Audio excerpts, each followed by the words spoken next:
molecular test for homogeneity,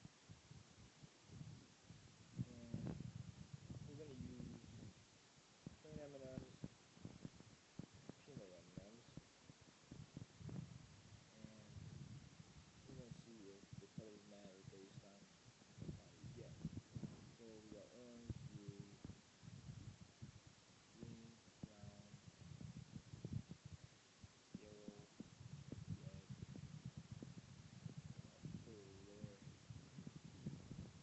So when I put the bag of plain, we got 15, 9, 11, 3, 6, 10, 11, giving me 4, 54, 12, 6, 8, 5, 8, 11, that gives me a total of 50.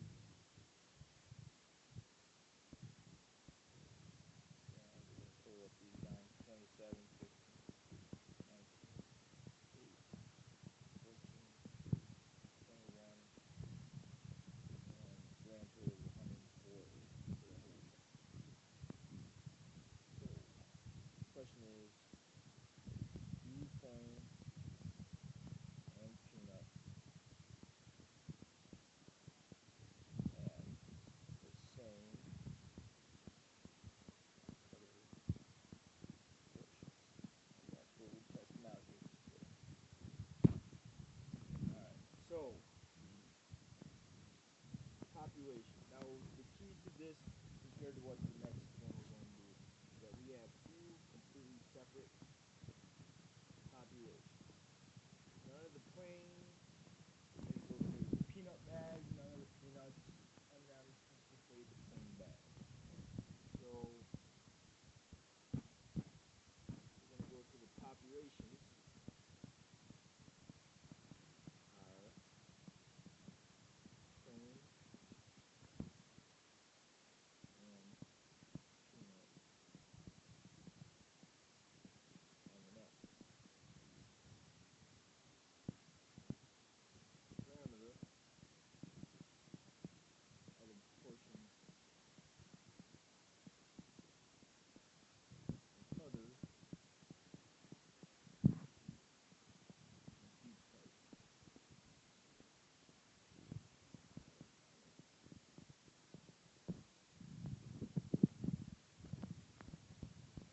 Test, homogeneity,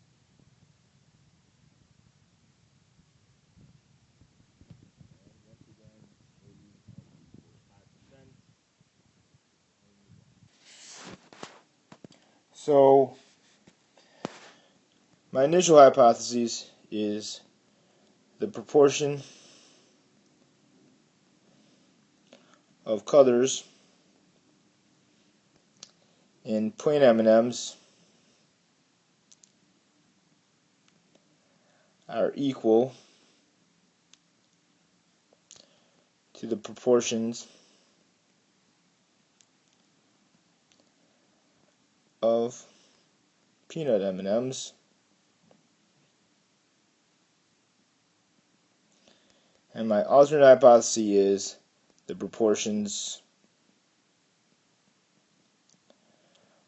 of the two populations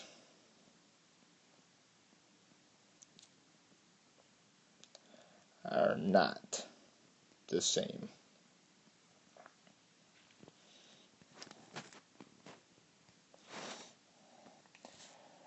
We have two conditions.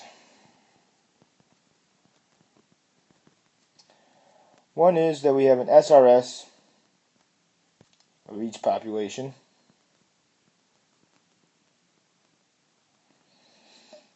and number two, all expected values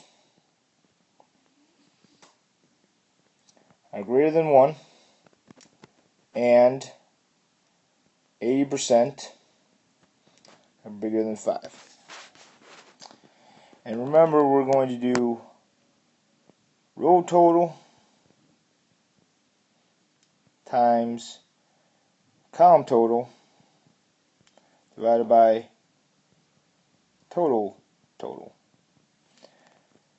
for each spot.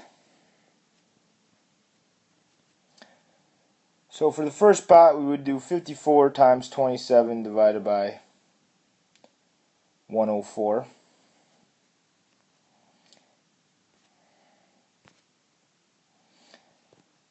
So I'm going to make a table here.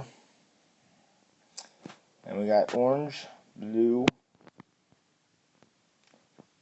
green, brown, yellow, red, plain, peanut. So the totals are 14.0, 7.8, 9.9, 13 down here, 7.2, 9.1. It was just easier for me to go that direction. 4.1, 7.3, and 10.9. Down on the bottom we got 3.8, 6.7, and 10.1. This is actually 4.2 if I rounded correctly. And so all expected values are greater than 1. And we got 12, so we got 10 out of 12 that are bigger than 5, when 10 out of 12 is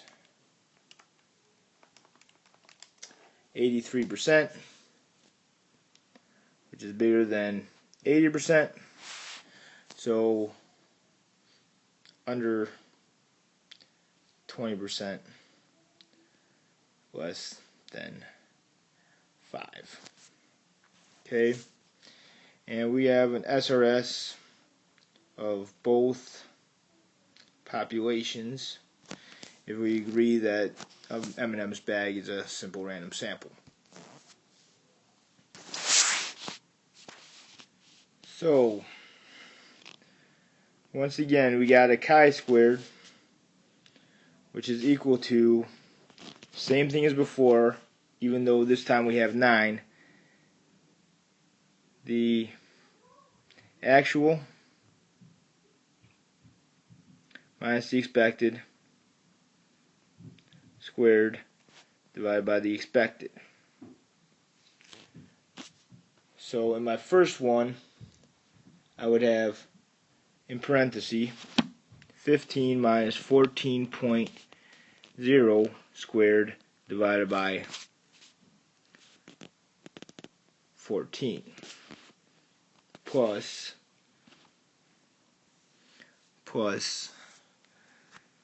9 minus 7.8 squared divided by 7.8 ...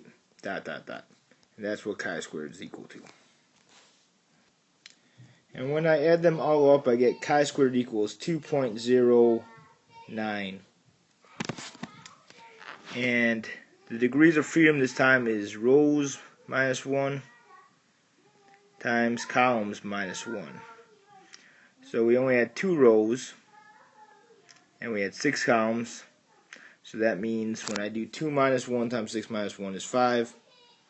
So I'm looking for the probability that chi-squared is greater than 2.09 with 5 degrees of freedom, which turns out to be 0.837. Conclusion: I fail to reject the null hypotheses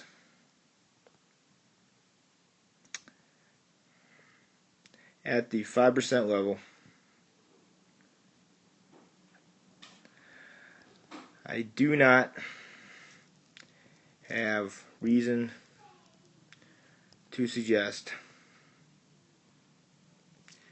that plain and peanut M&Ms have different proportions.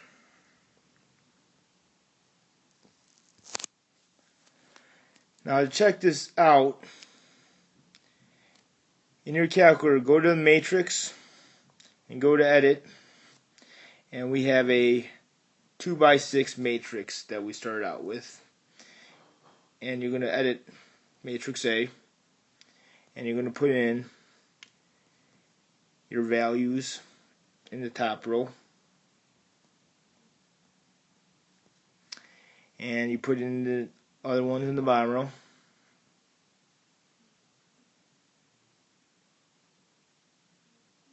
That was 11, that was 8. What am I missing here? That's it. Alright, and then you go to your stat menu, go over to test, and you go down to letter C. And as long as you have the observed in A, they will calculate the expected and put it in B for you. So you don't have to do all that work. And then you can also obviously see the chi-squared value and the p-value, and that's the way that technology can speed up this process for you. And that's all for today.